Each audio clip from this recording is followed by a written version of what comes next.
نحمده ونصلي على رسوله الكريم أما بعد فأعوذ بالله من الشيطان الرجيم بسم الله الرحمن الرحيم كل نفس ذائقة الموت وإنما توفون أجوركم يوم القيامة فمن زحزح عن النار وأدخل الجنة فقد فاز شداد بن أوس رضي الله تعالى عنه قال النبي صلى الله عليه وسلم الكيس من دان نفسه وعمل لما بعد الموت والعاجز من اتبع نفسه هواه وتمنى على الله أو كما قال عليه الصلاة والسلام। সম্মানিত হাজরিন, জামিয়া ইসলামী ইব্রাহিম ইসহাকিয়া কর্তৃক আয়োজিত আজকের এই বক্তৃতা অনুষ্ঠানের সম্মানিত সভাপতি সাহেব এবং বিজ্ঞ বিচারক মণ্ডলী এবং বাংলার প্রত্যন্ত অঞ্চল থেকে আমার প্রাণপ্রিয় সাথী ও বন্ধুগণ, সম্মানিত হাজরিন, আমি আপনাদের সম্মুখে যে আয়াতে কারিমা তেলাওয়াত করেছি এবং যে হাদিস শরীফ তেলাওয়াত করেছি, আমি নিয়ত করেছি মৃত্যু এবং আখিরাতের জীবনে কিছু আলোচনা করব। সম্মানিত হাজরিন, দুনিয়ার মধ্যে এমন কোনো বিষয় নেই যে বিষয়ে কোনো ইখতিলাফ নেই, মতো পার্থক্য নেই, মতো বিরোধ নেই, কিন্তু এমন একটা বিষয় রয়েছে যেই বিষয়ে দুনিয়ার সমস্ত মানুষ ঐক্যমত পোষণ করে, সেটা হচ্ছে মানুষের মৃত্যু। সম্মানিত হাজরিন, একজন মানুষ মুসলিম হোক আর অমুসলিম হোক, হিন্দু হোক আর কাফের হোক, নাস্তিক হোক আর মুরতাদ হোক, যেই হোক না কেন, প্রত্যেকটা মানুষ বিশ্বাস করে আমাদেরকে দুনিয়া থেকে অন্ধকার কবরে যাইতে হবে। সম্মানিত হাজরিন, আমরা যারা মুসলমান, আমরা যারা কোরআনকে বিশ্বাস করি, রাসূল কারীম সাল্লাল্লাহু আলাইহি ওয়াসাল্লাম হাদিস শরীফের মধ্যে যা বলেছেন সেগুলো বিশ্বাস করি, আমাদের বিশ্বাস আরো মজবুত, আরো দৃঢ়।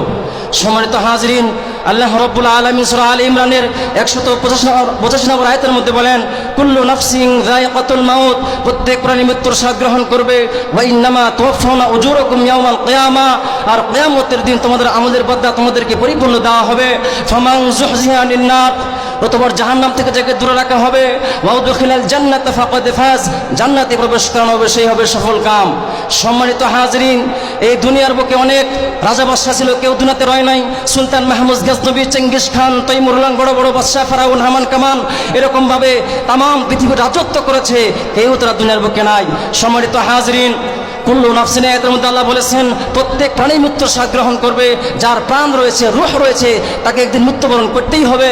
চাই সে নেককার হোক আর বদকার হোক, ওলি হোক আর গাউস হোক, কুতুব হোক আর আবদাল হোক, নবী হোক আর রাসূল হোক, এরকম ভাবে যেই হোক না কেন, তাকে অবশ্যই মৃত্যুবরণ করতে হবে। সম্মানিত হাজরিন, সমস্ত ফেরেশতাদের মৃত্যু হবে, আসমান, জমিন, চন্দ্র, সূর্য, গ্রহ, তারা সব কিছুর মৃত্যু হয়ে যাবে। মালাকুল মউত আজরাইল, তারা একদিন মৃত্যু হয়ে যাবে। আল্লাহ বলেন, কুল্লু মান আলাইহা ফান ওয়া ইয়াবকা ওয়াজহু রাব্বিকা যুল জালালি ওয়াল ইকরাম, ভূপৃষ্ঠে যা কিছু আছে সব বিনশ্বর, ওই বিনশ্বর কেবল তোমার প্রতিপালকের সত্তা, যিনি মহিমাময় মহানুভব। সম্মানিত হাজরিন, দুনিয়ার সম্পদ দিয়ে মৃত্যু ঠেকাতে কেউ পারবে না, দুনিয়ার জ্ঞান বুদ্ধি দিয়ে কেউ মৃত্যু ঠেকাতে পারবে না, দুনিয়ার এরকম ক্ষমতা দিয়ে কেউ মৃত্যু ঠেকাতে পারবে না। যদি দুনিয়ার টাকা পয়সা দিয়ে মৃত্যু ঠেকানো যেত, তাহলে কারণ মরতো না, ফেরাউন মরতো না। এরকম যদি দুনিয়ার জ্ঞানের দ্বারা যদি কেউ দুনিয়ার বুকে সম্মান পেত, মৃত্যু থেকে বাঁচতে পারতো, বড় বড় যারা জ্ঞানী ছিলেন তারা দুনিয়া থেকে যাইতো না।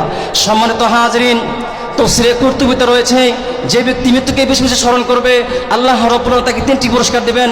3টি পুরস্কার, 1 নম্বর পুরস্কার হচ্ছে, যে ব্যক্তি বেশি বেশি মৃত্যুকে স্মরণ করবে, তাহলে আল্লাহ তাআলা তাকে দুনিয়াতে অল্প রিজিকে সে তৃপ্ত থাকবে। 2 নম্বর আমল হচ্ছে, যে ব্যক্তি মৃত্যুকে বেশি বেশি স্মরণ করবে, ওই ব্যক্তির নেক আমলের মধ্যে সে মজা পাবে, স্বাদ পাবে। নামাজে মজা পাবে, কোরআন তেলাওয়াতে মজা পাবে, জিকির আজকারে মজা পাবে, প্রত্যেকটা আমলে সে মজা পাবে। যার মধ্যে মৃত্যুর ভয় আছে, তার প্রত্যেকটা আমল হবে।